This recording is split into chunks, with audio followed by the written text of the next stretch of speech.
Olá, meus amigos do Quinto Elemento, Estúdio Quinto Elemento, novamente aqui com o nosso querido editor, que prefere ser chamado de editor do que de professor, mas a gente chama de professor, porque ele nos ensina muito, Lorenzo Carrasco e Arthur Machado, em mais uma das nossas conversas sobre o que está acontecendo no mundo, né, com uma visão um pouco mais, vamos dizer, menos ortodoxa, né, da mídia, aquela coisa que os caras sempre falam a mesma coisa, que a gente tem visto que tem sido sempre bola fora, porque eles têm errado Uhum. bastante, e a gente tem acertado mais perto do alvo. Então, porque afinal de contas o futuro só Deus sabe, né? Mas a gente tem acertado razoavelmente. E então estamos aqui com mais uma conversa, né? E é, eu vou deixar o Arthur começar a fazer as perguntas e comentar com o professor Lorenzo. Muito bem-vindo, professor. Obrigado pela Obrigado, presença. como siempre, aquí es un placer y es una labor boa, ¿no? De estar explicando la situación ahora con acontecimientos extraordinarios, ¿no? Como Sim, la sim. elección de Trump, ¿no? Y hay que analizar lo que puede venir, ¿no? Sim. Así que, obrigado aí, Arthur. Já volta, volta. Nós aqui com Eu, saudade do Arthur. Obrigado pela presença eu também. também, Falatrielli, grande professor, para mim, editor, mas para mim é professor também, Lorenzo. E eu contei outro dia para o nosso queridíssimo Daniel, mandei para ele e para o nosso outro editor, né? Que mandei para eles um vídeo, não sei se você se lembra, professor, mas tinha um humorista chamado Jô Soares, né? Ele tinha um quadro antigo que era de um refugiado um brasileiro, mas estava refugiado na França, e que ele fingia que era Jean-Pierre, uma coisa assim. Aí ele ligava, né, todo empacotado, morrendo de frio, ligava para a mulher que estava no Brasil e perguntava: quanto está o preço da gasolina aí? Quanto que está o dólar? Aí quando ela falava, ele falava assim: Doroteia, você não quer que eu volte? Você não quer que eu volte? Aí eu olho todo dia as notícias e eu penso, pô, ainda bem que os caras não me chamaram de volta ainda. Vocês não querem que eu Mas, volte. É foda. não quer que eu volte. É muita tristeza. Mas essa notícia do Trump, pelo menos, é boa. E eu começo por aí, professor, perguntando, inicialmente, o senhor esperava o massacre que foi, em termos de colégio eleitoral, dos estados pivôs, né, que estavam ameaçando alternar e o Trump basicamente ganhou todos. É, você esperava tamanha surra em cima da Kamala, como diz os americanos, Harris? No, yo acho que ninguém esperaba, ninguém esperaba. Y si alguien esperaba, miente, porque en realidad fue una sorpresa que dio el país, ¿no? Y el país no de la universidad y no de Harvard, ni de Yale, ni de Berkeley, en donde la ideología woke predomina, ¿no? Es decir, vino del pueblo, este, normal, que trabaja, que está sufriendo la inflación, etcétera, y que realmente expresó, ¿no?, una necesidad de cambio y ya causó varias viudas, ¿no? Porque en realidad fue un golpe arrasador, ¿no?, de la elección, con mucha expectativa de cambios, ¿no? Porque por lo menos ya, y esto podemos conversar ahorita un poco, pero ya derrumbó al gobierno alemán, ya venía tambaleando, el gobierno con la elección de Trump acaba, ¿no? El gobierno de Scholz, es cuestión de días para convocar un plebiscito de voto de confianza, pero lo va a perder Uhum. y va a tener que convocar elecciones a más tardar a marzo, ¿no? Así que él le quería llegar a septiembre a terminar su periodo, pero no da. Incluso hoy estaba hablando de que él estaba dispuesto a hablar con Putin, porque obviamente ya reflejando el asunto de que Trump va a querer hablar con Putin. Entonces, no es también queremos hablar con Putin, es decir, va a haber un alineamiento de todas las cosas. Pero lo más importante, y estaba yo viendo un cara del establishment, no gosto de utilizar esa palabra del deep state porque ya es todo y nada, ¿no? Es Deep State, es Deep State. Entonces, pero es un cara del establishment que fue embajador de la OTAN, de los Estados Unidos en la OTAN. Y lo que él dice a partir del 5 de noviembre, ¿no? Que toma, o el 10 de noviembre que toma pose, la idea de la Pax Americana acaba. Porque Trump no quiere generar guerras, no quiere llevar la fuerza militar y gastar lo que no tiene, porque Trump tiene esa percepción, ¿no? De que acabaron los recursos para hacer guerrillas, ¿no? Y él ha enfatizado esa cuestión de que no quiere emprender ninguna guerra, que quiere en realidad pacificar, ¿no? Los conflictos que hay. Ahora, que eso va a demorar y va a tomar un poco de tiempo, va a tomar, pero la situación de Ucrania está muy claro de que él no quiere seguir colocando recursos, ¿no? Él ya criticaba a Zelensky porque decía que era el mayor vendedor que él conocía, porque siempre que visitaba Washington se llevaba 50, 100, 1.000 millones, 100 billones de dólares o 500 millones de dólares. Es el mejor propagandista, ¿no? Entonces no va a haber más dinero y va a sobrar para Europa. Y Europa va a aceptar, esa es la grande duda, ¿no? Porque hay una crisis total en la OTAN, en la Comunidad Europea, es decir, ahorita podemos analizar más qué consecuencias puede tener para Europa la elección de Trump. Entonces hay un cambio, ¿no? Incluyendo en la cuestión de Israel, ¿no? Trump y el vicepresidente Vance, ¿no? Apoyan, obviamente, todo gobierno americano va a apoyar a Israel, etcétera, ¿no? Pero Vance dijo, no, nos apoyamos, pero hasta el punto que no contradiga los intereses americanos. ¿Qué quiere decir?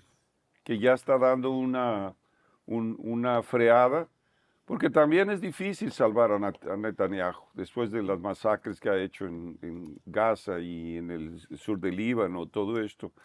Es decir, va a ser muy difícil que él sobreviva, ¿no? Mas él precisa la guerra, ¿no? Entonces ahí va a haber un choque. Entonces, desde el punto de vista internacional, la victoria de Trump es una revolución que no había acontecido, yo digo, desde la muerte de Kennedy, desde que empezó la onda del complejo industrial militar, de que se fortaleció el complejo industrial militar, de que se fortaleció el FED como una fuerza de poder, ¿no? Porque esos son los dos pilares de lo que se llama el Deep State, ¿no? Es decir, el complejo industrial militar, ¿no?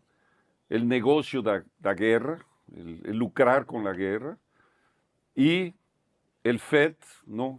Es decir, el mantener la dictadura mundial, ¿no? Económica. Y los dos están vinculados.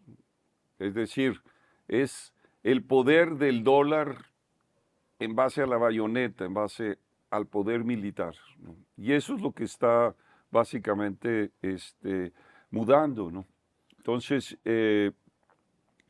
entonces esa es la primera, la primera aproximación. Hay una reversión de ese proceso, tiene potencial de regresar a los Estados Unidos a una situación previo a todo este crecimiento de guerras y no hay condiciones, por otro lado, de regresar a una guerra fría, teniendo a China, a Rusia, India del otro lado. Es decir, no hay esas condiciones. Entonces, Trump tiene un potencial muy grande de fortalecer a los Estados Unidos para entrar en el mundo multipolar, porque yo creo que él entiende. Y él sabe que no puede confrontar a Putin o que no va a confrontar a Xi. Es decir, lo que él quiere es firmar la posición de los Estados Unidos. Mas si yo fuera presidente de los Estados Unidos, faría lo mismo. Es decir, ¿cómo nos vamos a fortalecer nuestra posición en el mundo multipolar? No, no es como hay mucha gente que piensa, el declinio de los Estados Unidos. Torcemos por el declinio de los Estados Unidos. Yo no torzo por el declínio, porque además tengo 40 millones de compatriotas viviendo en los Estados Unidos, así que pensando en los intereses de mis mexicanos, no voy a torcer contra los Estados Unidos. Torzo contra el sistema hegemónico, contra el sistema de la predestinación, el excepcionalismo, ¿no? El destino manifiesto. Eso sí. Y yo pienso que estamos cerca, por lo menos, de una posibilidad de acabar eso. Es decir, es una grande noticia. Ahora, hay varios factores que yo creo que tuvieron que ver con la elección. Por ejemplo, aquella cuestión de Elon Musk, en medio de casi al terminar la campaña, regresar aquellos 2 cohetes, regresarlos a sus plataformas. Eso provocó en el pueblo americano aquel sentimiento del proyecto Apolo, aquel orgullo de la conquista de la Luna, de haber aterrizado, alunizado, ¿no? en nuestro satélite. Es decir, porque eso es muy fuerte en el imaginario, ¿no?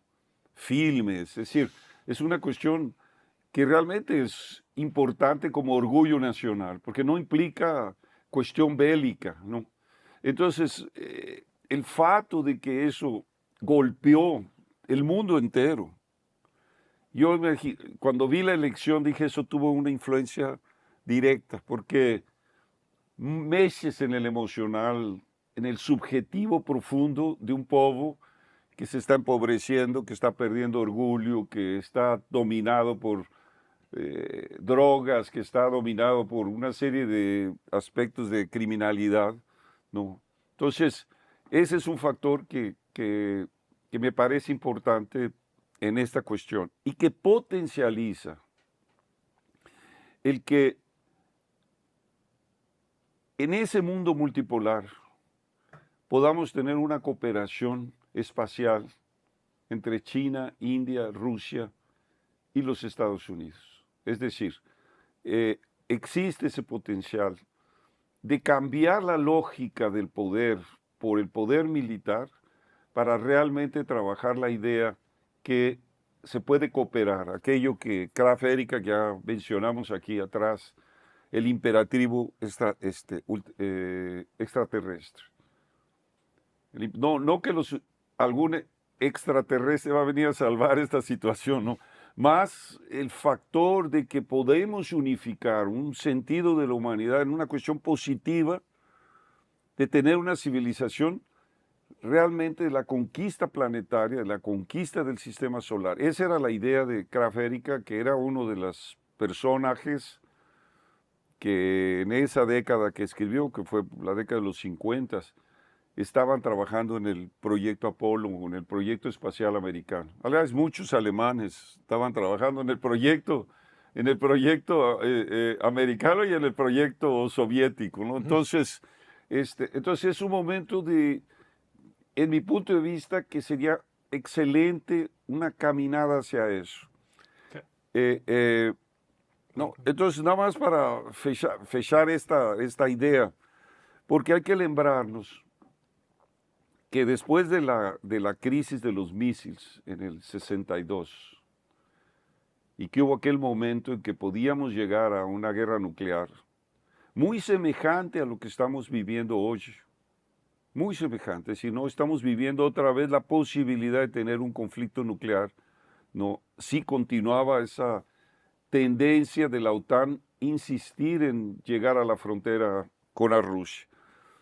Y entonces cuando se resuelve la crisis, Kennedy tiene esa idea, incluso Nikita Khrushchev no acreditaba en eso, ¿no? Pero dice, bueno, hagamos una cooperación en el campo espacial.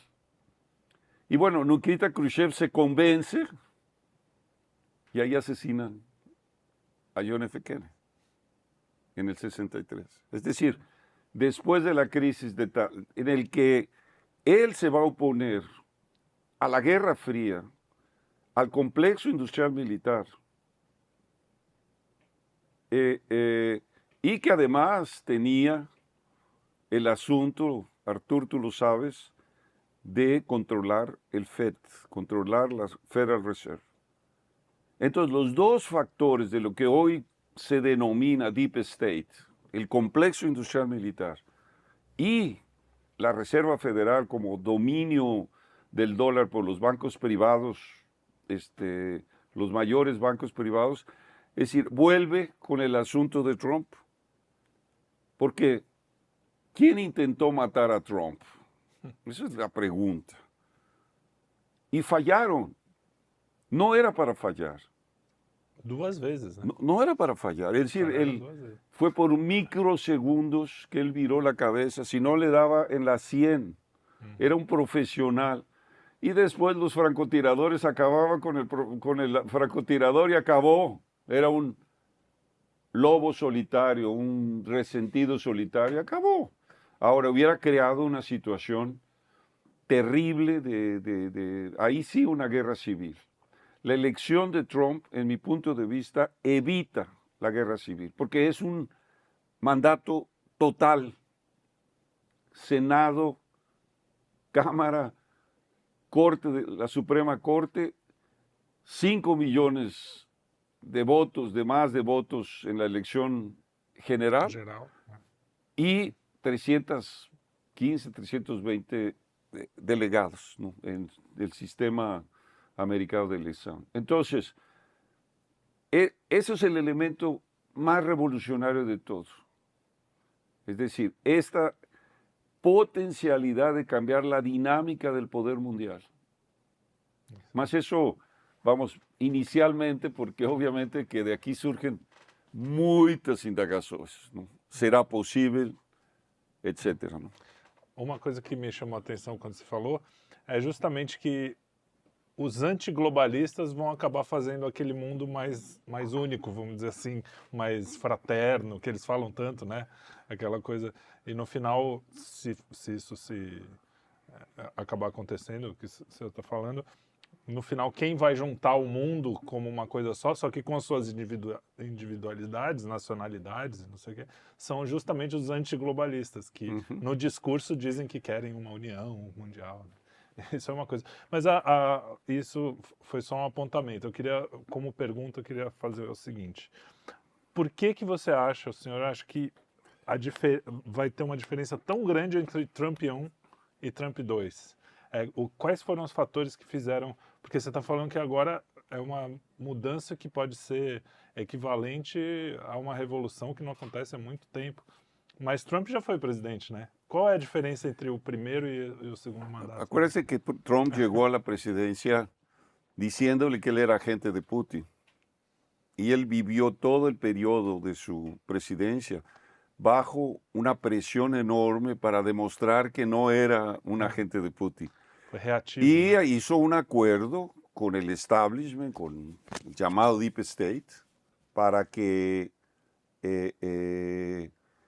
lo dejaran gobernar. Entonces tenía, por ejemplo, aquel como procurador, un cara que es truculento, que es William Barr, que fue una imposición, ¿no?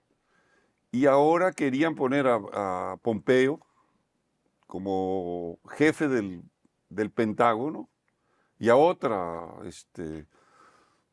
como vocera, que fue vocera del gobierno, y Trump dijo, no, va a ser mi gobierno, etc. Entonces, él sabe que no tiene otro periodo, no tiene nada que perder, puede perder la vida, eso es cierto, porque pueden atentar nuevamente es decir, abiertamente, ¿me entiendes? Con una invasión, es decir, casi un bombardeo a la Casa Blanca, porque se está perdiendo el poder, ¿no?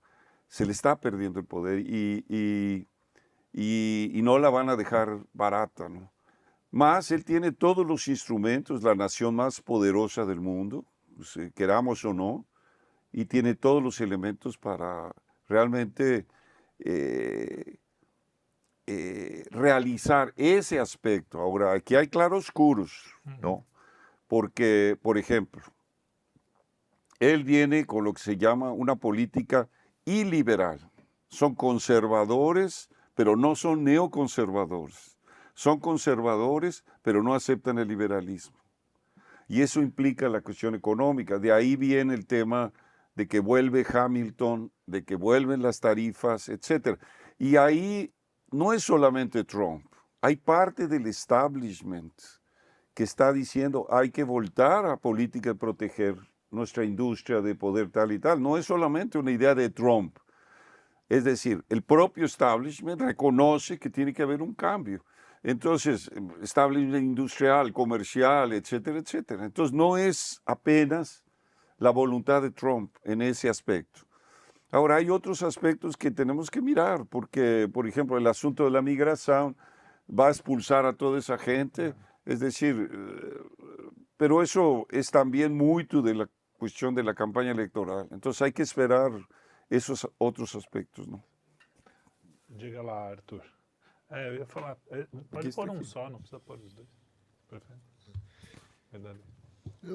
Eu quero pegar um gancho, Trelli, dessa questão do Trump 2.0, que é totalmente diferente do 1.0, e que eu acho que tem umas questões absolutamente importantes. Primeiro, eu concordo em gênero, número e grau com o professor, no sentido de que a vida do Trump ainda está em risco, e eu acho que esse risco aumentou, ele não diminuiu. Isso se dá pelo enfrentamento claro de dois itens que o Trump já anunciou, antes mesmo da sua posse, que ele vai fazer. Primeiro, e que tem a ver com exatamente o ponto que você perguntou sobre por que o 2.0 vai ser diferente. Primeiro, hoje ele tem o Partido Republicano na mão e é o partido dele. Antes ele era um outsider que concorreu pelo Partido Republicano. Então hoje o Partido Republicano está longe, tá sem a influência do Bush, daquele Bush Romney, daquela galera, né? Então, basicamente, o Partido hoje Republicano, de fato, tem pessoas que são fiéis ao MAGA, né? Make America Great Again. Inclusive, o vice-presidente, que no primeiro mandato dele não era. Então, hoje você tem o Pence, que é um cara extremamente preparado, ligado ao setor de tecnologia, é um cara que está preocupado e fala abertamente com pequeno e médio empresário. Ele, inclusive, recomendou ao Trump, muito incisivamente, que fizesse uma divisão da Google, né, usando as leis de antitrust, que o tamanho da Google era absurdo para controle, então era necessário dividir e vender pedaços. Obviamente o Trump ainda não comprou essa ideia totalmente, porque a briga é outra briga, mas ele tem essa questão. E aí, então, nessa questão do Bush Romney e do Partido Republicano, a consequência disso é que o Trump já disse que não haverá os neocons, os neoconservadores, dentro do governo dele. Tá? Então ele realmente entendeu que esses caras que estão ligados ao complexo militar industrial, das guerras eternas, do América, Império Rex, dessa questão, boicotaram o Trump 1.0. Então, por exemplo, você teve lá, acho que na Secretaria de Segurança Nacional, Ministério da Defesa, não me lembro, aquele John Bolton, que é um neocon, não vai participar do governo Trump, não será, já disse que não vai participar de volta. O Mac McAllister também não vai participar, o general James Matter, que era o secretário, acho que, de Segurança Nacional, esses caras, ele simplesmente falou, não irão participar do governo.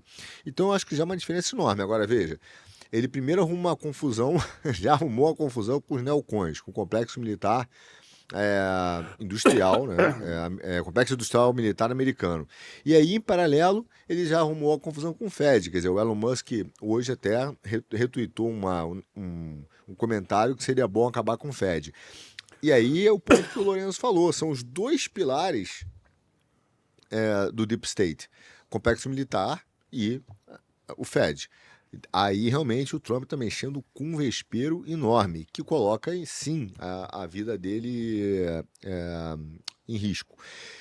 Apenas agora salientando, né, botando ratificando o que o professor disse, e eu concordo com ele, o outro resultado disso é que a política econômica do Trump vai ter que ser pesadíssima, porque ele teve, e até o Fukuyama escreveu isso no Financial Times logo depois da eleição, o Financial Times tentou brigar, falou, olha, eu lá vi o Trump com esse protecionismo, guerra tarifária, isso é um equívoco, tem que manter os benefícios do liberalismo, e o Fukuyama, eu não sei se num sincericídio enorme, foi lá e disse, galera, deixa eu contar uma coisa para vocês, o resultado da eleição é claro. né? Não foi apenas uma agenda, uma pessoa que deu esse resultado, foi uma agenda. Então, o grande derrotado disso, do ponto de vista de agenda, é o liberalismo woke e o neoliberalismo, que se tocam, né? O Fukuyama tenta separá-los, né? Mas ele fala, é o grande derrotado disso. Então ele assume, ele fala, cara, não tem como o Trump seguir uma política dessa, prepare-se porque o mundo será outro. Agora, o Trump tem alguns desafios enormes, que eu concordo com o professor, que são a guerra realmente da Ucrânia, e eu acredito que ele vá parar, porque não faz sentido ficar gastando esse dinheiro, né, escalando uma guerra que eu até comentei num dos nossos Já Economia. Eu achava que sim, que o que a Kamala e o Zelensky queriam era. Aliás, um amigo meu chama ele de Zelensky, eu acho ótimo, Zelensky. E não é o Dugin, então não é o Dugin, é um amigo meu, o Brazuca. Então ele chega. Então o cara fala, cara, os caras querem empurrar o OTAN para uma guerra mundial, pô. Acho que os caras, do jeito que eles estão querendo agir, vai empurrar o OTAN. Então, realmente. A vitória dele traz um esfriamento automático dessa guerra e, mesmo assim, ele ainda terá que enfrentar problemas enormes, porque, na minha perspectiva, a China ainda faz uma guerra furtiva com os Estados Unidos, né? Em 6 setores diferentes, mas faz uma guerra furtiva, tem usado, como a gente comentou, né, com a teoria do Ulisses, né, da Confederação das Forças Produtivas, como estratégia econômica, e finge que joga o livre mercado, mas nunca jogou. Esse jogo ela nunca jogou, né? Ela fingiu que jogou. Então, simplesmente, o Trump tem um problema internacional e tem um problema interno. Com o problema do dólar é outro, né? Do financiamento dos déficits. Então, é uma situação complexa do mandato do Trump. Mas ele começou muito bem, ele foi no centro. Não vai ter neocon aqui, e eu vou arrumar uma treta com o Fed. Agora, eu acho que será um mandato complexo. Eu tenho só dúvidas, eu concordo com o professor do mundo multipolar, eu só acho que a gente não vai conseguir ter essa união entre países para discutir as coisas. Eu acredito que vai haver uma reversão de agenda muito forte, mas esses caras que estão morrendo vão demorar a morrer. Por exemplo, agora você tem a COP29 no Azerbaijão, que os caras estão discutindo da onde vai vir os trilhões de dólares para continuar pagando a agenda climática. E não tem dinheiro. Deve ser a discussão mais sem graça. Imagina o cara, eu fico com pena do cara comprou o ticket pro Azerbaijão achando que ia se dar bem para discutir um troco lá, porque ninguém vai aparecer com dinheiro. Então, vai ser uma dessas, mas o pessoal vai reagir, quer dizer, no sentido de vai gritar, vai ter a mídia. Tem várias questões, né? E, obviamente, com reações importantes. A queda do Olaf, por exemplo, que deve acontecer agora muito em breve, com essa questão do voto de confiança e depois com as eleições, ela abre porta para essa antecipação da escolha do chanceler. O Robert Habeck, que era o ministro da Economia alemão, se demitiu e ele correu para os verdes, né, para o Partido Verde, dos Greens, e ele quer sair como candidato e provável chanceler. Não vai conseguir, o verde está uma catástrofe, tem 9% das intenções de voto, e realmente, se o Olaf tiver a eleição antecipação para março, tudo indica que vai ser a CDU, que é um partido de direita, né? Então, assim, tem uma agenda centro-direita, digamos assim, não chega a ser direita, acho que direita mesmo é a AfD. Mas eu não gosto desses rótulos, porque a AfD também às vezes tem umas pautas que não batem com o que nós chamamos de direita, enfim. Mas, enfim, tudo indica que são os caras. Agora, a eleição americana hoje eu ainda acho que terá consequências para os Estados Unidos complexas. E eu acho que é inevitável que haverá uma crise econômica na gestão do Trump, porque ele precisa arrumar a casa, entende? Isso é o que me parece, a priori. E aí eu pergunto para o professor como é que ele vê, a partir dessa vitória do Trump, as relações, né, com o BRICS, se o BRICS continua existindo ou se vão realmente partir para as sanções, se o Trump vai aumentar as sanções, e o que ele acha, ou vê nos Estados Unidos, da relação com o Irã, né, que tem uma relação, para mim, mais tensa, inclusive particular com o Trump, né? A volta e meia dizem que os caras lá querem acabar com o Trump e tal. E ele foi o cara que pesou a mão, né? No governo dele, a sanção contra o Irã aumentou. Como é que o senhor vê isso, professor? BRICS e Irã nesse mundo, como diria Mira, meu amigo, um amigo meu, né? Eu ia falar o nome dele, mas não posso. Mas esse mundo trumpista. mira, en cuanto a la cuestión de que tiene al partido republicano, su partido, pero no es solo eso, tiene a una parte enorme del Partido Demócrata, enorme. Eso se vio en términos, por ejemplo, yo había visto un programa de aquella Tulsi Gabbard, ¿no? O Gabbard, demócrata. Hay pregunta en un comicio de Trump. ¿Y quién aquí es demócrata? Es decir, una cantidad enorme del Partido Demócrata votó por Trump.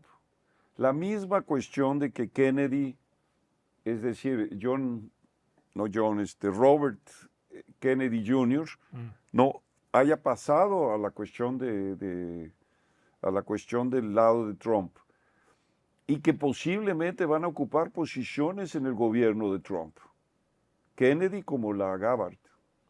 Entonces, tienes una cuestión en que no es solo el Partido Republicano, tienes un potencial de unir. Por eso yo digo, la elección de Trump evitó la muy falada posibilidad de una guerra civil, porque acabó con esa cuestión. Él se eligió plenamente. Nos gusta Trump o no, eso es indiferente. El pueblo americano lo eligió, acabó, ¿no? Bueno, y ahí vamos a ver no solamente las repercusiones sobre lo que estás diciendo del gobierno alemán, las repercusiones aquí en el Brasil. Yo quiero hablar de eso. Pero eso es un plato, es la sobremesa, es la sobremesa. Pero, no, mira lo de los BRICS. Yo creo que los BRICS crecieron en función de las sanciones de los Estados Unidos y de Europa. Esta cuestión de que ahora se había firmado un acuerdo de intercambio monetario, el sistema MIR, ¿no? Entre Rusia y Irán. Pues los dos están sancionados, no pueden usar el sistema internacional. No. Todo mundo no puede usar el sistema internacional, excepto las compañías americanas que negocian petróleo con Rusia. Es decir, es muy selectivo. Entonces, lo del BRICS se fue, podemos decir, desenvolviendo en una forma de reacción a una política de hegemonía, de unimundismo, etcétera, etcétera. Ahora, que se negocien las propias moedas, no veo ningún problema. Hoy, ainda, me imagino, 80% de las negociaciones son en el dólar, ¿no? Y continúan siendo en el dólar, y van a continuar por un buen tiempo. Por el peso económico, los Estados Unidos, por lo que es el dólar como moneda de reserva, ¿no? Porque ainda tú ves el dólar cayendo, pero la gente tiene sus dólares guardados en la gaveta, ¿no? Poca gente no guarda 100, 1000, 10,000 dólares físicos en la gaveta, porque piensan ainda que eso es lo que no va a desaparecer, ¿no? Es la reserva de valor. Entonces yo lo que veo en relación a eso de los BRICS, ¿no? Es que eso puede mudar drásticamente, es decir, porque se tienen que levantar las sanciones a Rusia. A los momentos que se rompan las sanciones con Rusia, con Irán, etcétera, y en esto abro un paréntesis, Vance, el vicepresidente, que es un cara sorprendentemente muy bom, muy claro, dice, nosotros no queremos un conflicto con Irán. Los neocons querían llevar todo hacia Irán, ¿no? Es decir, por eso estaban empujando a Netanyahu a un conflicto con Irán. Y lo que dice Estados Unidos en las palabras de Vance no es de interés americano un conflicto con Irán. Eso muestra un giro, porque estás hablando con sinceridad, estás hablando con verdades. No estás simplemente haciendo declaraciones, no, vamos a derrumbar el régimen autocrático de Irán, nosotros no aceptamos los regímenes autocráticos de China y de Rusia, etcétera, etcétera. Es decir, ese discurso va a acabar, ¿no? Y así como va a acabar esta cuestión de que Trump es un fascista, de que Trump es un populista fascista más peligroso por otras maneras, como dijo el presidente Lula, ¿no? Al apoyar a Kamala, que es un error de su vida. El error de su vida es eso, y ahorita podemos ver por qué. Eso es un error gravísimo, ¿no? No solamente para la diplomacia brasileña, sino para el propio gobierno Lula. Entonces yo sí veo, no va a desaparecer el BRICS, porque el BRICS se transformó en un foro de multipolaridad. No hay las declaraciones. Si tú ves la declaración de ahora, comparada con la declaración de febrero que hizo Xi con Putin, de febrero de 2022, cuando empezó la guerra, no tiene gran diferencia. Lo que está diciendo, hay que hacer un juego gana-gana, hay que respetar las soberanías, hay que respetar el desenvolvimiento. Lo que pasa es que después de 2 años, pues hay acuerdos de India con Rusia, de Rusia con la China, en monedas locales. Entonces se crea una cuestión que decorre principalmente de la estupidez de querer sancionar todas las naciones, ¿no? Para evitar el sistema de intercambio monetario mundial. Pues ahí, por ejemplo, decomisar las reservas rusas. Se acabó con la confianza en el dólar. ¿Y quién va a querer tener las reservas nacionales en dólar cuando, si alguien quiere, decomisa esas reservas y las usa para bien entender? El sistema entero se descabraja. Entonces, restablecer la confianza en el dólar va a ser un trabajo. Por eso que tú estás diciendo, porque además tienes un orden de una deuda gigantesca que van a tener que administrar. Ahora, ya no tienen esa prerrogativa de imprimir lo que ellos quieran y de imponer por las armas. Es decir, que eso tiene que ser, tiene que ser aceite.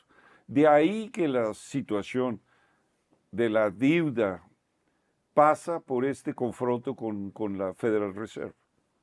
Es decir, no hay forma de resolver si tú no enfrentas a los bancos.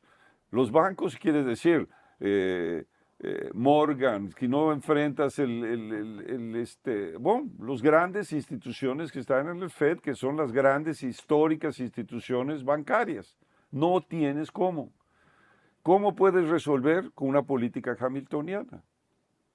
Es decir, emisión de crédito para infraestructura al margen del asunto orçamentario, es decir, meter rápidamente inversiones, crédito carimbado para restablecer la infraestructura de los Estados Unidos. Ese es el único camino.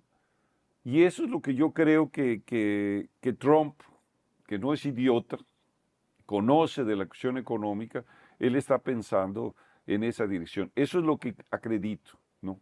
Entonces, hay que ver porque, ¿cómo se puede decir? Aquí es un choque de fuerzas.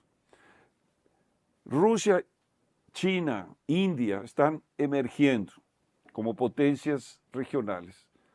Son mayores que cuando empezó la guerra de Ucrania.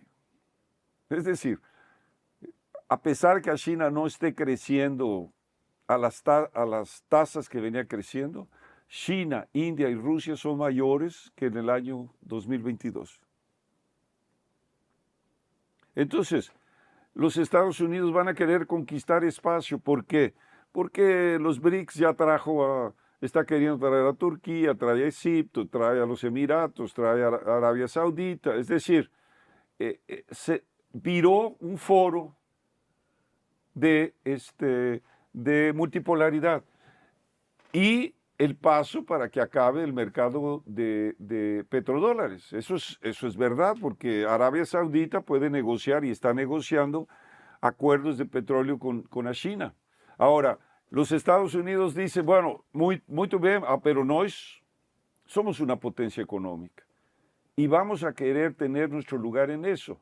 Es decir, es imposible que los Estados Unidos regresen a la política de la Pax Americana.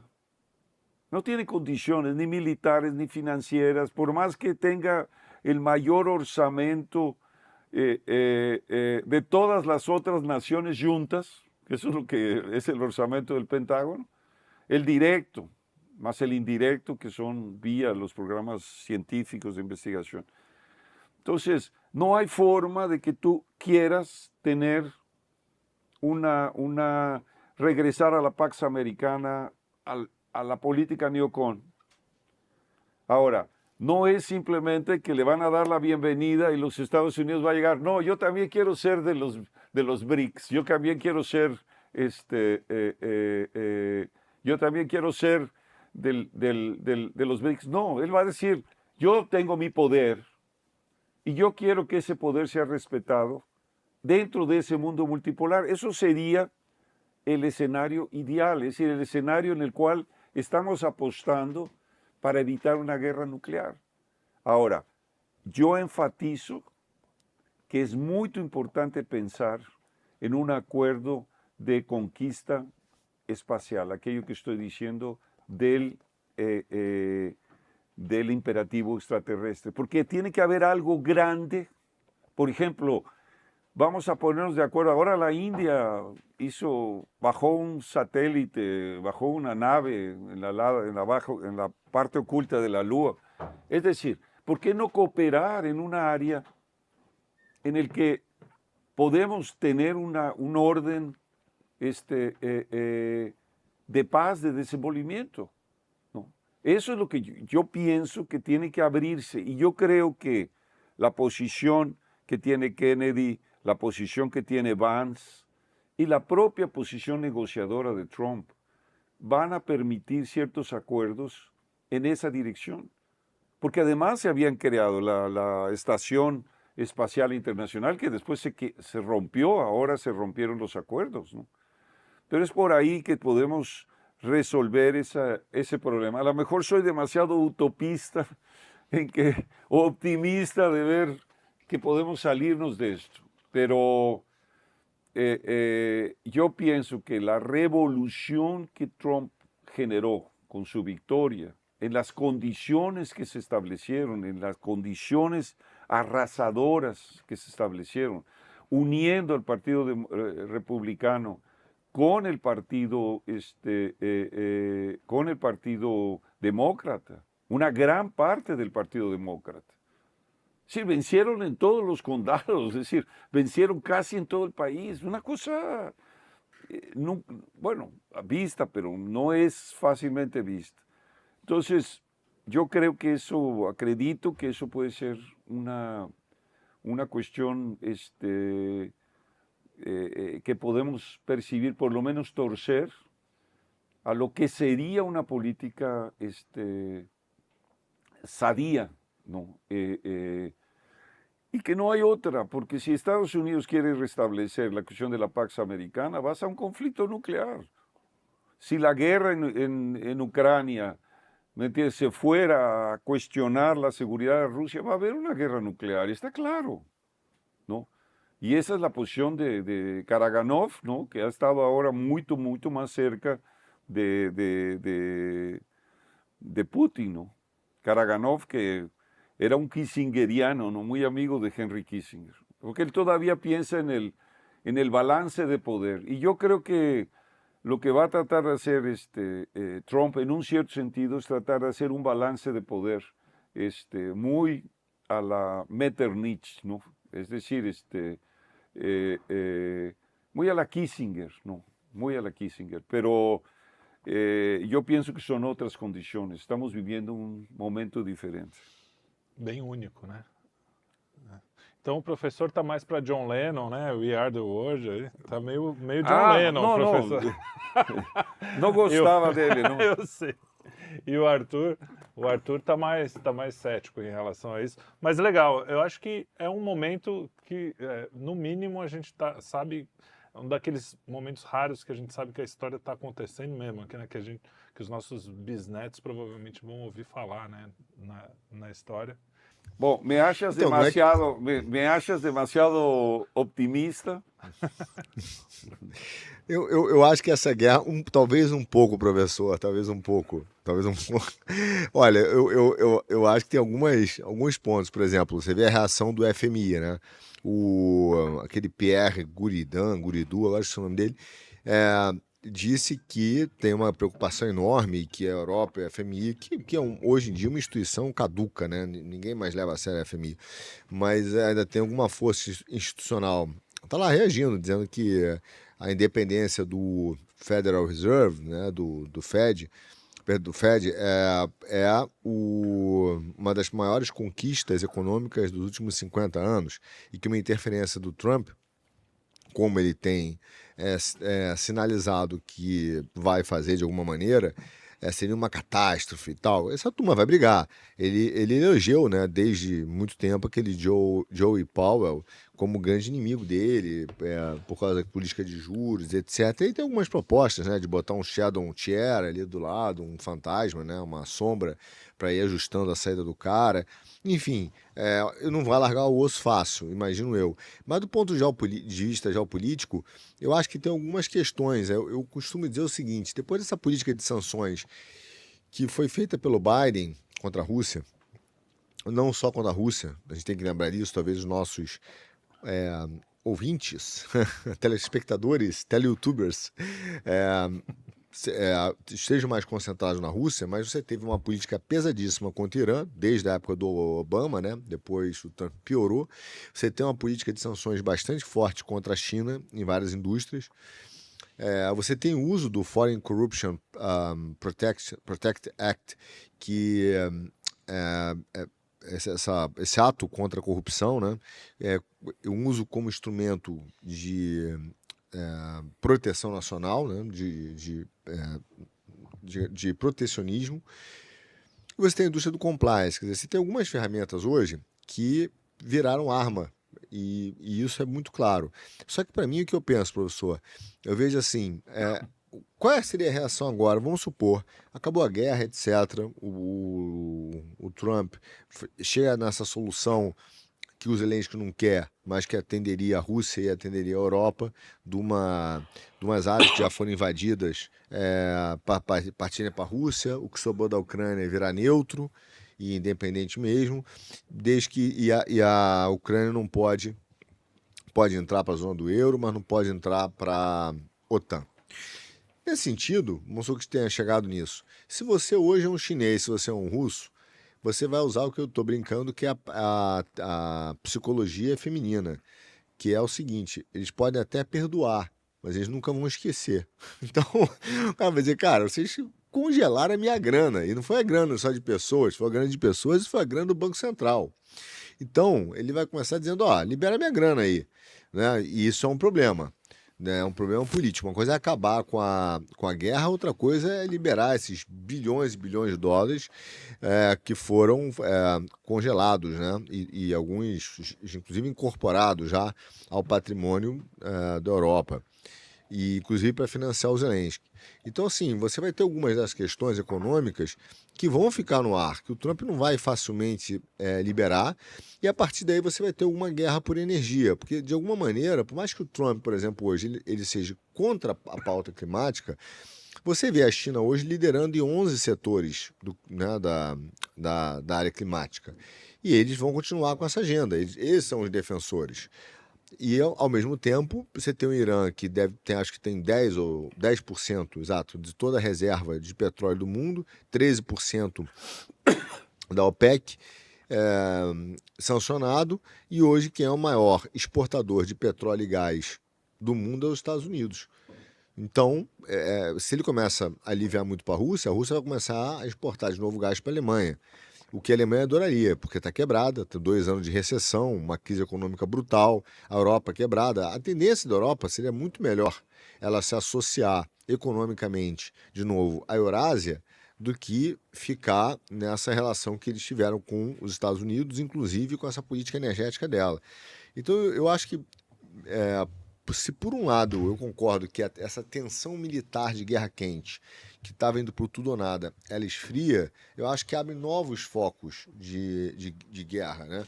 A questão dos chips, o Trump sempre disse que ia ter essa guerra com chips, a questão tarifária, né? Ele vai dar um jeito de taxar a China e os produtos chineses para poder começar a reduzir o déficit dele. O déficit dos Estados Unidos, no orçamento mesmo lá da Câmara dele, do Comitê, né, de Orçamento do Congresso, está estimado a chegar esse ano a 7% do GDP, que é um número gigantesco, e a tendência é aumentar até 2034. Quer dizer, eu vejo dúvidas muito grandes e movimentos econômicos muito esquisitos. Por exemplo, o Bitcoin acho que ultrapassou $80 mil, né? Debateu R$470 mil, uma barbaridade, uma barbaridade dessa. O que os caras estão sinalizando? Sinalizando que, não vai ser a moeda dos BRICS, mas será, de alguma maneira, o Bitcoin. Né? Será que o Trump vai comprar Bitcoin? Como é que ele vai fazer essa transição do dólar? Eu acho que tem muitos fatores que ainda não são fáceis para o Trump. Eu não acho que haverá facilmente um acordo, por exemplo, de cooperação na área de satélites. Eu vejo ao contrário. Acho que o Elon Musk saiu gigante. Acho que quando você pega, eu contei isso um pouco em um dos nossos Já Economia, né?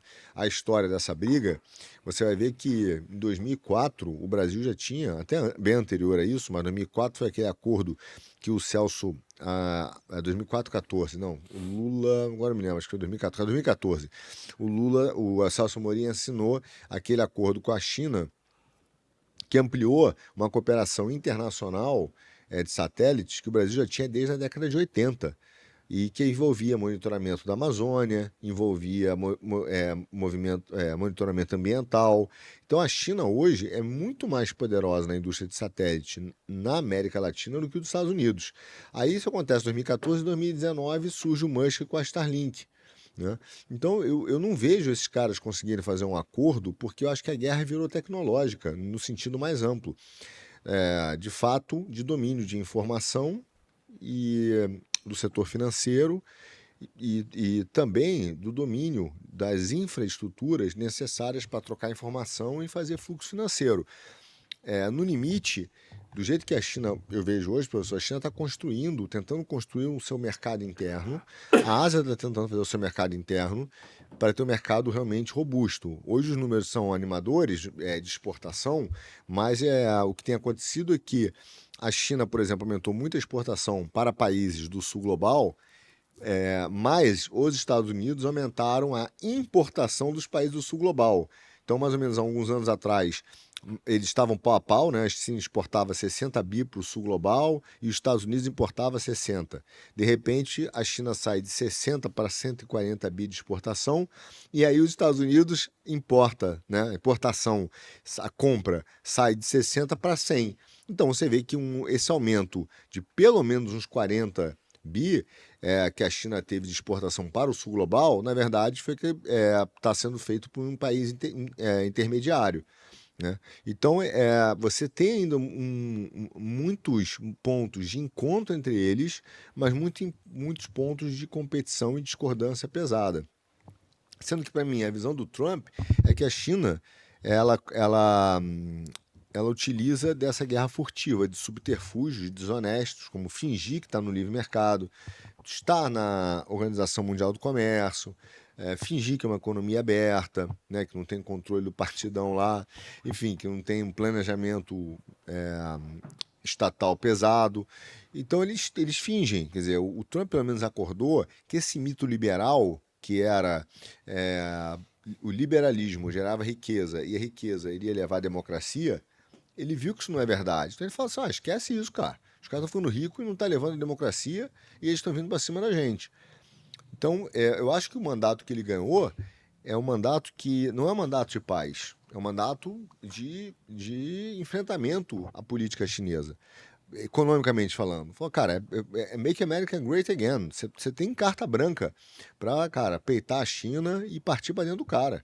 Né? Não é só lutar contra o Fed, não é só lutar contra os neocons, mas é partir para dentro da China. Como, obviamente, economicamente, né? Mas ele vai gerar uma crise na Ásia. Isso é minha percepção. Eu acho que essa tensão melhora por um lado, com a Rússia e a Europa, mas piora por outro, porque ele vai começar a apertar esses países que são produtores de petróleo, exportadores, né? E que dependem, acabam tendo um superávit comercial com os Estados Unidos por causa exatamente dessa política de estímulos e que pararam de esterilizar os dólares. Então, nesse aspecto, eu acho que o Trump vai ser mais pancadaria. Eu não vejo ele sentar e fazer muito amor, muito amor não, mas pode ser. Eu acho que ele vai fazer as pazes com a Rússia, que ele vai dizer, cara, não vou ficar brigando, gastando dinheiro com a Ucrânia, entendeu? Prefiro conquistar o Irã. Eu não acho, por exemplo, que ele... Quando você pega aquele livro do Zygmunt que ele fala das nações pivô, algumas nações pivôs, você vê que os Estados Unidos têm atuado abertamente e fortemente, né? São 5, mas, por exemplo, Coreia do Sul, ele está lá, né? Numa tensão enorme com a Coreia do Norte, pode ser que dê uma diminuída agora, mas os Estados Unidos têm influência com a Coreia do Sul. A outra, Ucrânia. A outra, o Irã. Né? O outro, acho que era o Azerbaijão. Agora, a última eu não me lembro de cabeça. Mas são todos os lugares onde tem dedos dos Estados Unidos tentando entrar e entrar na Ásia Central também, que ganhou um protagonismo muito grande. Enfim, são questões, acho que são muito abertas. Eu acho que o Trump vai ter um lado muito legal de acabar com a guerra e o sangue que estava sendo derramado e que poderia piorar na Europa também, né, com a Rússia, mas vai haver uma guerra comercial e econômica grande. E por isso também que ele quer o Fed. Eu acho que ele quer o Fed também por isso, porque ele vai fazer a guerra com política monetária. Então, ele dizer, cara, eu não vou deixar isso na mão dos bancos, porque eu vou ter que fazer uma guerra econômica e tarifária. Agora, como ele vai fazer isso, eu também não sei. Eu queria muito ver o início do governo dele para sentir para onde essa coisa vai, entendeu? Aquela lei da física que diz que a temperatura tende a tentar se equilibrar, né? Então, você está dizendo que o Trump vai diminuir diminuir a temperatura da guerra quente e aumentar da guerra fria, né? Ele vai deixar a temperatura mais amena, vamos dizer assim, mesmo com o aumento da guerra. No, es decir, cuando uno dice en relación a Trump, que saluda la victoria, decir, bueno, porque, ¿qué puedes decir? Es una victoria clara, que se posiciona lo que llaman conservadores y liberales, es decir, que no aceptan la pauta liberal. Tienes gente joven como Vance, que tiene una visión muy diferente es más normal, podemos decir, el gringo normal medio, Vance, que los neocons, ¿no? Trump es más el gringo tradicional, negociador, que bate en la mesa, esa cuestión, eso es Trump. Es el gringo, vamos a decir, para hablar en esos términos más coloquiales, ¿no? El gringo, podemos decir, negociador, él mismo lo pone en su libro, la cuestión de saber negociar. Lo que él sabe es que no puede seguir la guerra. Entonces, dejar de que el espectro de la guerra nuclear baje ya es una gran cosa. Ahora, que va a haber guerra económica, que va a haber posicionamiento, a ver qué... Es decir, eso es inevitable. Ahorita Rusia y China están en amorío porque no tienen cómo no estar. Pero no es que estaban en amorío. Ellos tienen intereses conflictantes, ¿no? Entonces, en el momento que eso ya entre, se crea una dinámica más legítima, ¿no? Es a lo que me refiero. No estoy haciendo ninguna cuestión utópica, ilusión. ¿No? Yo dije, bajó la tensión. Qué bom sería que retomáramos la idea de Kennedy ahora que está el sobrino cerca del gobierno, de tener una cooperación espacial. Porque yo creo que tiene que haber un vector mayor que la situación de los intereses aquí en la Tierra, ¿me entiendes? Tiene que haber un interés mayor. Es como resuelves una crisis, cualquier crisis diplomática la resuelves poniendo una meta mayor, una meta que sea común. Y no hay ningún interés común en la situación en que esto pueda evolucionar sin tener esta idea,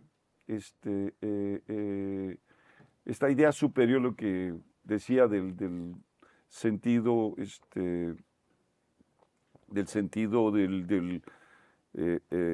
imperativo extraterrestre. Eso, digo, ese sería el camino que la humanidad, en la cual nosotros apostaríamos todo para que la situación pueda mejorar.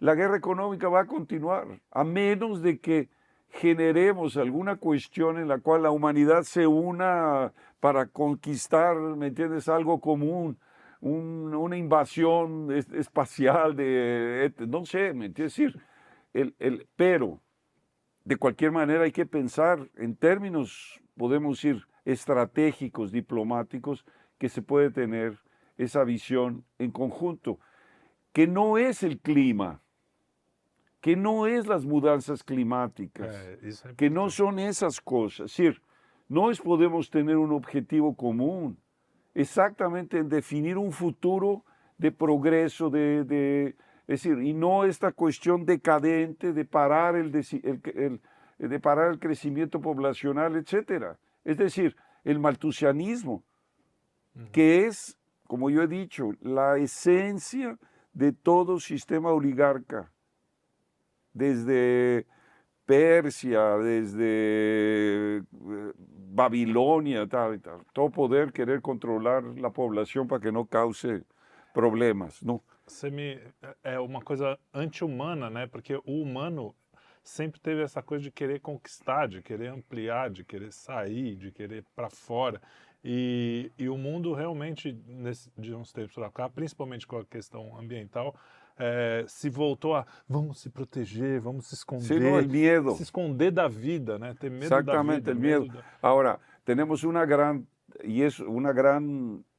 tarea, una gran misión, que es el problema del desenvolvimiento de África, porque es la región que más sufrió del colonialismo, ¿no?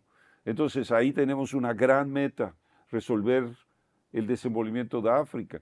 Y lo que dijo Putin en su entrevista ahora saliendo de Valdai, ¿no? De la reunión de los BRICS, no de Valdai, de los BRICS, que le dijo muy claro en la parte económica, ¿no? No la parte que apoyó a Venezuela, que eso, muy ruin, sí, muy ruin, sino el problema del momento en que él plantea, ¿no?, que el asunto de cómo se está hundiendo la situación de Alemania, de que están buscando, de que renunciaron a la energía nuclear, de que renunciaron al desenvolvimiento, que se están refugiando en tecnologías que no funcionan y que le quieren ofrecer a África esas tecnologías que África no puede desenvolver. Entonces, ¿qué es lo que está haciendo Rusia y China también? Energía nuclear para África. Es correcto. Ahora, eso es una cuestión que puede ocurrir con Trump, que va a ser, bueno, Rusia hoy es la mayor potencia de energía nuclear pacífica, porque no solamente está desenvolviendo reactores dentro de Rusia, está desenvolviendo, no sé, decenas de proyectos nucleares, ¿no?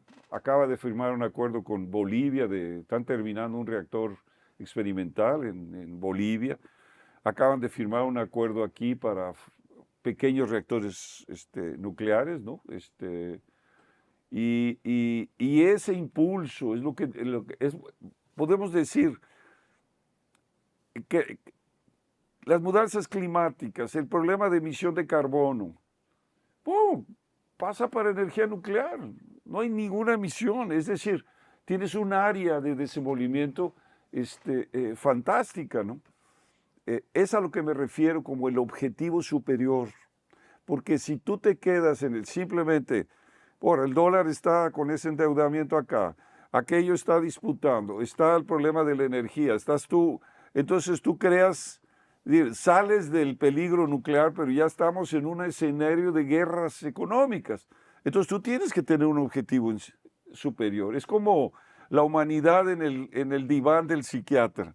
No, aquel cara está deprimido y tal y tal. Oye, que no, pues es que tal, no, así es tal y tal. Y lo que le tiene que decir un buen psiquiatra es sentido de la vida, ¿no? Es decir, como aquel filósofo, aquel psicólogo, ¿cómo se llamaba? Víctor Frank, ¿no? Es decir, el sentido de la vida, es decir, le tienes que dar. Entonces, ¿cuál es el sentido de la humanidad? ¿Cuál es el sentido de la humanidad? Es decir, tenemos que tener un objetivo como humanidad. Bueno, la sobremesa, nada más de lo que va a pasar aquí con Brasil. Trump, ¿no? Aquí no Brasil. En Brasil, ¿no? Boa. Porque, bueno, primera víctima de la victoria de Trump al día siguiente, es decir, él ganó, se confirmó segunda-feira de mañana. Terza, la embajadora de los Estados Unidos estaba entregando el cargo. Ahora eso es muy significativo. Elizabeth Bagley, que es la embajadora americana, es íntima de Hillary Clinton, de Bill Clinton, de la familia Obama y de la familia de Biden. Es de las principales recaudadoras de fondos del Partido Demócrata. Es gente del Deep State, para hablar de esa palabreja, ¿no? Es decir, es tal. Ella es heredera de aquel Reynolds Tobacco, ¿no? Es dueña de una telefónica, de una operadora de teléfonos en Arizona, es súper millonaria. Y fue elegida ya fuera de carrera diplomática. Además estuvo metido en el National Endowment for Democracy, que ahora, por ejemplo, Victoria Nuland volvió a la dirección del NET, ¿no? A las revoluciones coloridas, porque algo están queriendo armar los neocons, ¿no? Y la pusieron aquí, aún en el gobierno Bolsonaro, porque había que garantizar tirar a Bolsonaro y colocar a Lula en las cuestiones que venían desde cómo fue perdonado y viabilizar la candidatura de él, etcétera, etcétera, etcétera. Y tuvo el papel de Victoria Nuland en su nombramiento. Entonces rescataron a alguien. Passou por ela tudo isso? Todo eso pasó por él. Entonces, por el establishment. Entonces, y cuando hubo las audiencias para ratificar en el Senado a la embajadora, ella dijo exactamente que había que parar el desmatamiento y la cuestión de la agenda verde, etcétera, etcétera, etcétera. Entonces, toda la política que adoptó el gobierno Lula, incluyendo traer a Marina Silva y traer toda aquella cuestión de Sonia Guayayara y todo aquel asunto, pasó por ahí, ¿me entiendes? Entonces, cuando Lula dice el apoyo a Kamala Harris y califica a Trump como un fascista o un nazista con otro ropaje, tal, lo que dice, es decir, él comete el error de su vida, porque él pensó que Trump no iba a ganar. Alguien le dijo, no sé si Celso Amorín o alguien, no va a ganar, va a ser Kamala. Pues puede falar cualquier besteira. Solo que arrasó.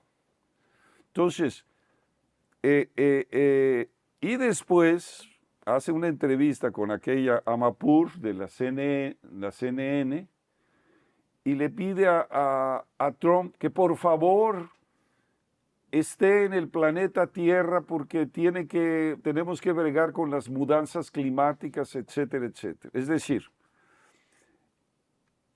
la victoria de Trump le corta las piernas, no solo a Marina Silva, sino le corta por lo menos una pierna política al presidente Lula.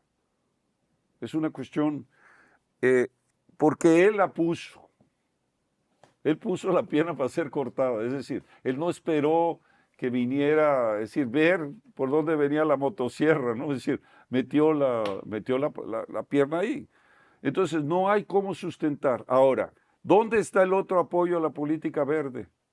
En Europa y en la nobleza negra europea de las casas reales. Y en Europa, la victoria de Trump fortalece la posición de Víctor Orbán, debilita la posición de von der Leyen, ¿no? La Ursula von der Leyen, de todos los globalistas que están ahí, y que va a sufrir la pérdida del gobierno alemán, porque ella es alemana, ella fue ministra de la defensa alemana. Entonces, esta es la otra pierna de esa política de transición. Es engrasado que ontem Roberto Campos Neto dice que se subestimó los costos de la transición energética. Es decir, ya se subió al barco contra el LSY, contra la agenda con la agenda de transición. Es decir, aquí vamos a tener una transformación, pero como el presidente Lula apuesta todo en la COP30, ya cayó en un campo, ¿cómo se dice?, de arenas movedizas. Y para no hundirte en las movedas, en las arenas movedizas, no te tienes que mover. Pero él va a insistir en la agenda. Y esto lo va a ir afundando porque no hay más. ¿A quién te vas a dirigir? El mundo entero está saliendo de esa trampa ambiental, etc. Entonces, mucho del gobierno basado en la energía de transición se está esgotando. Ese es otra de las víctimas de la elección de Trump, así como Scholz en Alemania y la transición energética de Alemania está en crisis, ¿no? Entonces, y podríamos hablar de más podemos decir, de más víctimas de la elección de Trump, ¿no? Entonces, si la gente quiere seguir insistiendo en la agenda liberal de privatización, de desmontar el Estado, del anarcocapitalismo, de la agenda woke, es arena movediza que solo tiene un fin, el fundamento de esa política. Eu vejo, professor, o Brasil, não sei quanto tempo ainda falta aí, Trelli, mas só para dar uma fechada aqui, num cenário que eu estava pensando e acho que talvez vão brigar comigo e vão me chamar de novamente dugnista e etc, etc, etc. Mas eu vou justificar essa minha visão. Eu acho que nós vemos hoje no mundo um triângulo amoroso disfuncional, entendeu? Que é entre o Putin com o Xi Jinping e hoje o Putin com o Trump. E em algum momento o Trump vai entrar nesse negócio, nesse trisal, para tirar o Putin da China. Acho muito mais fácil Trump fazer um acordo com Moscou do que com Beijing, como eu disse no início. E aí é interessante, porque veja, nisso que o senhor está falando, qual seria a pauta que poderia unir o mundo? Realmente uma pauta ambiental, do ponto de vista de narrativa, tem uma tremenda história. Vamos todos salvar o mundo, né? Vamos salvar o mundo. Não vai ser. A resposta do mundo passou a ser: precisamos salvar, né, os empregos, a economia, a vida, a classe média. Então, aí eu acho que você vai ter uma divisão do mundo. Você vai ter uma divisão do mundo, não vou dizer que é exatamente nessa fronteira imaginária, mas eu vou, por pressuposto, dizer: finge que é lá no Ocidente, um lado, o Oriente para o outro. Só que não é tão simples. Hoje os Estados Unidos precisam muito do Oriente. Não pode deixar a Eurásia na mão da China. E não pode deixar um dos ativos mais importantes hoje do mundo, para mim, que é a Ásia Central. não só pelos seus recursos naturais, pela sua importância. Inclusive, você teve duas reuniões importantes que foram lá, e agora a COP29 está sendo ali em Baku, né, no Azerbaijão. Você teve a Shanghai Cooperation Organization, que é a SCO, né, e teve a ASEAN, que é esse acordo lá da Ásia também. E essa região é uma região que é a única região, acho que junto com a África, que tem taxas de natalidade de 3 a 4, enquanto o mundo está despencando de natalidade. Inclusive, até países como a Turquia, o Irã, estão despencando em taxas de natalidade.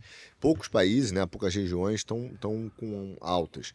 E eu comentei isso porque a Rússia ela traz para a mesa ativos que fazem todo sentido para os Estados Unidos fazer uma conversa mais aberta com eles, né? Trazem a Ásia Central, trazem parte da África, porque estão lá, trazem áreas ali perto do Irã, estão no OPEP. Então, uma conversa mais aberta com Moscou para o Trump faz todo sentido. E aí eu vou falar o que eu acho do Brasil. E ele teria apoio do Viktor Orbán, na Hungria, teria apoio do Robert Fico, da Eslováquia. O problema seria os dois chatos de plantão, que é a Alemanha e França.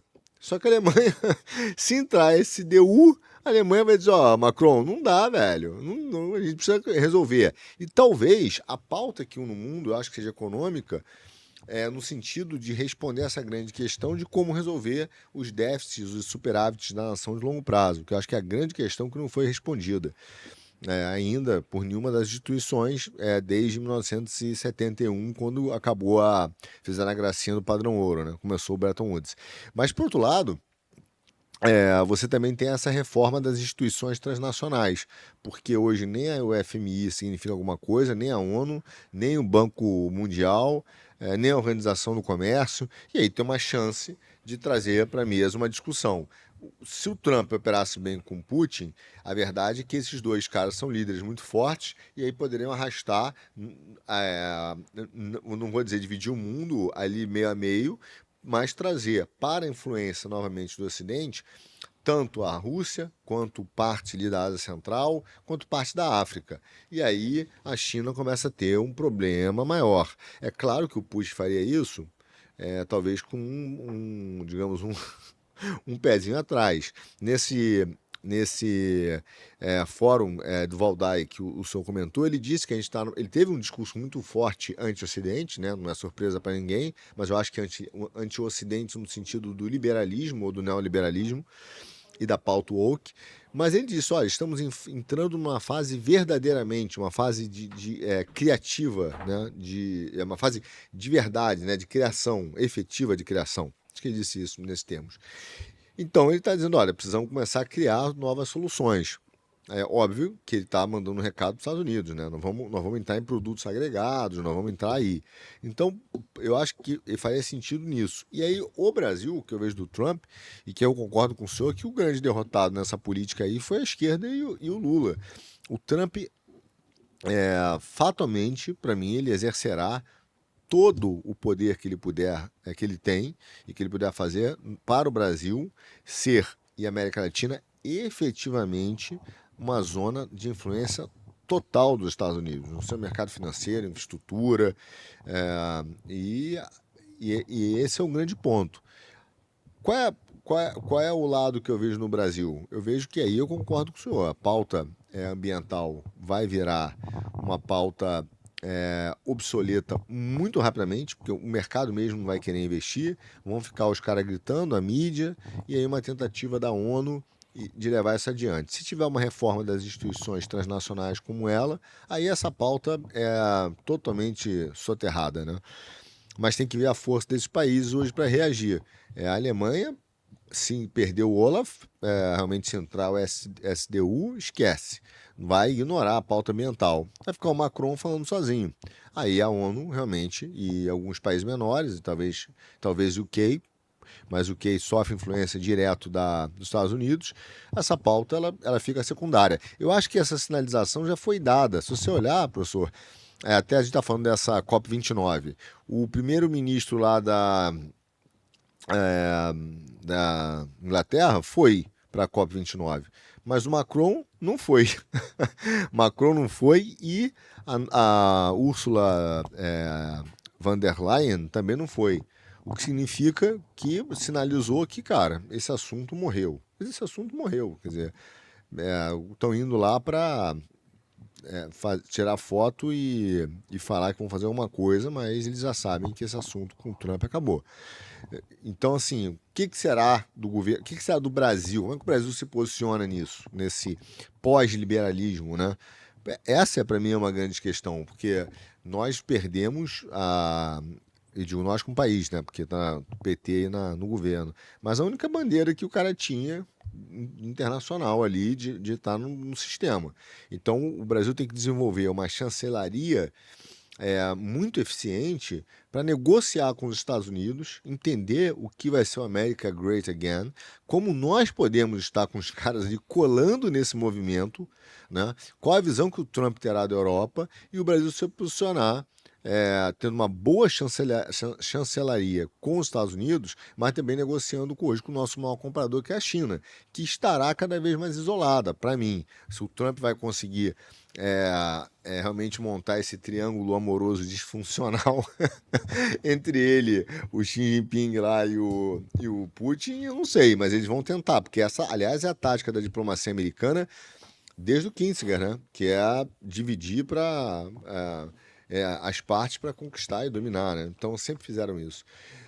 Eu vejo o Brasil assim, o Brasil tem uma oportunidade grande de desenvolvimento, enorme, porque se agora ele cola nos Estados Unidos e pede apoio institucional para poder desenvolver a Amazônia e entender qual o plano dos Estados Unidos, os Estados Unidos têm grande interesse e o Trump vai precisar, nesse processo de industrialização, de matéria-prima brasileira.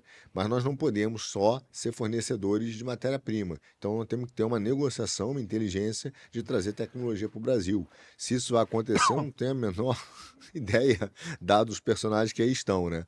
E aí tem a chance de termos em 2026 uma troca. Mas, ao mesmo tempo, a gente tem que fazer isso sem perder o radar, que a gente tem um maior cliente nosso, que é a China. Mas, de fato, para mim, o maior derrotado absoluto, acho que o cara deve ter ficado assim deprimido na manhã seguinte, foi o Lula e o PT, quando o Trump ganhou. Porque a única pauta que eles tinham e que eles dependiam do dinheirinho do Biden, agora acabou mesmo. Tá defasada, né? Exactamente. Como se dice, atropelló, Atropelou. al PT, atropelló. Mira, incluso para concluir, porque ya estás entrando en otros temas como el asunto de la agricultura, los BRICS, que tendremos oportunidad de hablar. Pero yo lo único que, para concluir, ¿no? Esta parte de la discusión. Lo que nos tenemos que saber es que dentro de las instituciones mundiales actuales no hay solución. Ni la institución de las Naciones Unidas, ni de las instituciones multilaterales del FMI o del Banco Interamericano, digo, el BIS, ¿no? El Banco de Compensaciones Internacionales, etc. No hay solución. Entonces, es una caja fechada, es decir, lo que yo gano tú lo vas a perder, ¿no? Ahora, tener un juego gaña-gaña, que es un poco lo que repite Xi y lo que repite, bueno, Xi en particular de China, ¿no? Es por eso la cuestión del desarrollo del puente euroasiático, etcétera, ¿no? Con la idea de que ellos pueden continuar con el proceso de globalización y el libre comercio, ¿no? Que les favoreció, porque si alguna nación se favoreció de la globalización era China, ¿no? Entonces, el momento que Estados Unidos vota barreras alfandegárias, vota tarifas, etcétera, voltamos, ¿no?, a la política que dio origen a los Estados Unidos, que fue la política de Alexander Hamilton y después repitió el presidente Lincoln muchas décadas después. ¿Y cuál es la solución? El crédito nacional, el crédito soberano. Es decir, una vez que sales de la Faria Lima o del FED, y dices, no, yo no puedo prestar más que aquello que está, lo que yo recaudo, etcétera, etcétera. Y claro, por los niveles de corrupción, la gente dice, no, pues si ellos se toman los fondos soberanos, Brasil no sé cuánto tiene, más de 100 billones o más, ¿no? 300 billones ya ahorita se me perdió la cifra, 350 billones o más, no sé, de dólares que están aplicados en la Reserva Federal o están aplicados en títulos del Tesoro, etcétera. Si tú tienes realmente una moral para poder impulsar crédito soberano, emisión de crédito primario, carimbado para nuevas tecnologías, para nuevos proyectos, no para comprar bellas cosas, no para Bolsa Familia, no para tal, sino efectivamente en obras de infraestructura, en innovación tecnológica, etcétera. Ahora tiene que haber ahí sí una agencia dictatorial, ¿no? Que dice, no, esto solo va calibrado, porque si no, efectivamente ahí vira una hiperinflación descontrolada. Pero eso así se desarrollaron los Estados Unidos. Estados Unidos rompió con el Banco de Inglaterra. La Revolución Americana fue contra el Banco de Inglaterra en 1776. Clarísimo, no vamos a tener nuestro crédito. No vamos a depender del crédito del Banco de Inglaterra de eso. Entonces, si no entendemos que el problema está en la política de crédito, no tiene salida. Porque todo está construido para decir, no, el FMI no puedes emitir, no, mira, tiene que ser el recaudo. Es es el orçamento como si fuera doméstico, ¿no? No vas a gastar más de lo que yo gano de salario. Sí, pero una nación no es eso. Es decir, una familia es una familia. Obvio, no vas a gastar más a menos que con un crédito yo mejore el ingreso de la familia. Y eso se trata. El sistema de crédito es eso. Entonces, volver al problema del ABC del sistema crediticio no es es un problema de poder político. Es un poder, me entiendes, decir, esto se va a hacer así. Y es ahí donde Trump puede resultar positivo, porque los Estados Unidos no tienes que, ¿me entiendes?, emitir y en el bolo general refinanciar la deuda, ¿no? Tienes que emitir crédito carimbado para reconstruir la infraestructura americana, crear innovación, etcétera, etcétera. Más eso vale para el mundo entero, para Europa, para Alemania. Es lo que Rusia está haciendo. ¿Por qué Rusia, con una situación de quiebra de ingresos, etcétera, tiene ese crecimiento que se viró la cuarta economía mundial, superando a Japón, ¿no? En términos de poder adquisitivo? Porque existe el crédito nacional y tú tienes un gobierno fuerte que dice, se va a invertir aquí en obras de infraestructura. Claro, la industria de la guerra ayudó mucho a Rusia a tener ese crecimiento, ¿no? Y ahorita tiene un problema de mano de obra, etcétera, porque también Rusia tiene el problema poblacional, el problema demográfico. Entonces, yo pienso que, vuelvo a mi idea, tienen que cambiar las instituciones. Si la Comunidad Europea está destruida, lo que hizo von der Leyen de armar aquello en el Congreso contra Víctor Orbán, insultar a Hungría, decir que Hungría no respetaba su propia historia, y Orbán le dio una respuesta devastadora, ¿no? Y tienes, y ahora está emergiendo Alemania, y está emergiendo en Francia los conservadores y liberales, como es Marine Le Pen, ¿no? Calumniada de que es fascista, que no es, pero no es eso, está claro, ¿no? Ahora, todo eso va a emerger con Trump. Es una revolución mundial.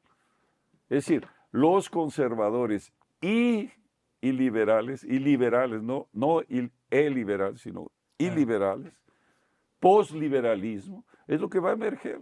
Entonces, ahí hay una oportunidad de reformular una autoridad legítima mundial que ya se perdió. Ese es el grande problema. Entonces yo creo que tenemos que pensar fuera de la caja, Sí. porque la caja es eso. Es eso, sí, va a haber disputa de poder aquí, tal y tal. Entonces tenemos que agrandar el bolo. ¿Cómo agrandamos el bolo? Crédito. Crédito nacional. Es decir, para ampliar la base de la economía real, ¿no? Los Estados Unidos pueden crecer hacia adentro porque tienen población y tienen necesidades gigantescas. Mas esse crédito não é um crédito para o consumo, né, No, para comprar no, no, bugiganga da no, China, no, né? no, no. El Deixa crédito, claro isso. no, es Porque esse crédito, crédito que dão aqui, que o PT lo que deu llaman aqui, fiat credit, es decir, hágase. Pero está enfocado en vamos a hacer esto, tal. Ahora, en un momento, ocasionalmente, podés decir, vas a tener algún brote de inflación. Sí, pero eso es breve, porque lo que va a venir es una productividad enorme. ¿Qué es lo que es la función del crédito? Es decir, no nos esquecemos que esa es la función del crédito, ¿no? Es decir, una familia que tiene un carro ya decadente, tal y tal, y compra un carro mejor y crea un optimismo en la familia, eso tiene un factor productivo muy grande, porque la gente, no, que é es decir, diferente do cara que pega crédito para jogar no Tigrinho, né? no, sí, Que é o que a gente exactamente. faz aqui. O no, exactamente, o hacer las apuestas, ¿no? É, ¿Qué es lo que es la Bolsa Familia? Es crédito primario que se está perdiendo. Porque no es un programa temporal uhum. de emergencia, es un programa permanente. Entonces tú estás emitiendo, ahí está la realidad, ¿no? De las inversiones en las llamadas BETs, ¿no? Sim. De billones de reales, ¿no? Con el fondo, con el Bolsa Familia. Ahora, no quiere decir que no debe de existir Bolsa Sí, Familia, pero qué bien sería si la Bolsa Familia resolviera en gran medida empleos para resolver el problema sanitario de las poblaciones que reciben Bolsa Familia y que no se resuelve. Entonces, que es la gran tarefa ambiental de la crisis global, es el saneamiento. Entonces, el problema es que cuando tú arreglas las cosas, es como un quebracabezas. Una vez que arreglas las piezas, las cosas se encajan perfectamente. Entonces, lo que yo creo es que Trump le dio una patada a la mesa, E puso voltou. todo tal, y ahí vamos a ver cómo es que se va a componer, a ver si realmente va a dar cierto. A lo mejor no da cierto, pero la patada fue dada y la mesa viró. La mesa de las instituciones mundiales entraron en crisis, están ciegas. ¿Qué va a decir el FMI, el BIS? ¿Qué va a decir la Comunidad Europea? Están como baratas tontas. La Ursula von der Leyen con una cara de asustada, porque no esperaban que Trump ganaba. Entonces Europa es la que más pierde en la situación actual. Porque los Estados Unidos le van a decir, ¿quieren seguir con la guerra? A cuenta de voces. Y aquellos están comprometidos con la guerra, y eso es el fundamento de todas las finanzas alemanas y las finanzas francesas, que son los dos locomotivas europeas. Entonces, ese es el otro lado. Ahora, ¿Alemania va a reaccionar? ¿Francia va a reaccionar? ¿O la van a dejar reaccionar? Francia puede reaccionar por sí mismo, porque sí puede tener una política de crédito. Pues ahí está la experiencia de Gaulle, de toda la gente que estuvo con De Gaulle, que tenía esa idea del crédito nacional, ¿no? Entonces, volvemos a ese momento, ¿no? Volvemos a esa posibilidad. Yo no estoy diciendo que va a ocurrir, porque Trump es impredecible. Puede amanecer un día y hacer una tremenda burricie y cambia la cuestión, mas está teniendo mucho cuidado. Yo estoy viendo que está con muito cuidado, porque además está su pescozo de fuera, ¿no? Es decir, y él agradeció en la toma de posesión el servicio secreto, ¿no? el Secret Service que lo está protegiendo, porque ahora sí está, es decir, ahora están protegiendo de verdad, ¿no? No en aquel momento, ¿no? Entonces, y eso va a ser crucial, ¿no? Ahora, que esté ahí el sobrino de John F. Kennedy, hijo de Robert Kennedy, asesinados, ¿no? En un periodo trágico para la historia americana. Y de ahí comienza esta crisis. Noviembre de 1963, se acaba el desarrollo de posguerra, de progreso, y empieza, podemos decir, la crisis, el complejo militar industrial y la Fed, la hegemonía, la crisis y el dominio del poder secreto, malvado, del llamado Deep State. Entonces, es sintomático que esté ahí el hijo de Robert Kennedy, ¿no? El nieto del presidente. Levantará el veto de la investigación del asesinato de Kennedy, que está en los archivos Isso vai ser congelado. legal, no mínimo divertido. No, Né? levantará y pondrá al público la lista de la isla de Jeffrey Epstein, en donde está Bill Gates, está Bill Clinton y está una cantidad de gente del sistema. Son dos preguntas que yo terminaría. ¿Van a levantar el veto del asesinato de Kennedy, aquello de la comisión Warren, y van a dar a conocer la lista de las fiestitas en la isla de Jeffrey Epstein? Son preguntas. Ahora, ¿Trump va a quererlo hacer? ¿Va a juzgarse essa carta? Bom, hay que esperar. Tomara. Muito bem, é isso aí. Ninguém sabe, né? Mas temos pistas e parecem auspiciosas. Eu gosto dessa palavra. Muito obrigado por essa conversa. Vamos gravar ainda hoje mais algumas conversas para aprofundar mais essas questões, e você vai ver aí na nossa programação por aí conversas como essa. Espero que vocês tenham gostado. Muito obrigado a todos, a vocês também. Obrigado, Felipe. E até uma próxima. Um grande abraço. Obrigado aí. Volta!